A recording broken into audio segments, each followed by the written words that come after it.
இன்றைக்கி சண்டேன்னாங்காட்டி மீன் எடுத்துகிட்டு வந்தாச்சுங்க. கிழங்காவும் மாந்தலும் எடுத்துகிட்டு வந்ததுங்க. குழம்பெல்லாம் வைக்க வேண்டாம், வறுத்தரலான்னு சொல்லிட்டு வறுக்கறக்கு எல்லாம் பண்ணிட்டேங்க. நார்மலாக வறுக்கிற மாதிரி தான் வறுத்தேன் மாந்தலை.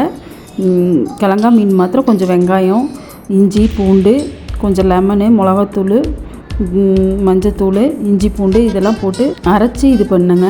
அது ஒரு டேஸ்ட்டு டிஃப்ரெண்ட்டாக இருந்துச்சு. அப்புறம் ரசம் வச்சேன். ரசம் வந்து தேங்காய் பால் ரசம் வச்சுருந்தேங்க. எப்போது நம்ம ரசம் வைக்கிற மாதிரி தான்.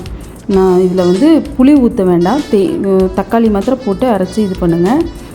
தேங்காய் பால் ரசத்துக்கும் மீன் ஃப்ரைக்கும் நல்லா சூப்பராக இருக்குங்க. வாங்க சாப்பிட்லாம். என் சேனலை சப்ஸ்கிரைப் பண்ணிடுங்க.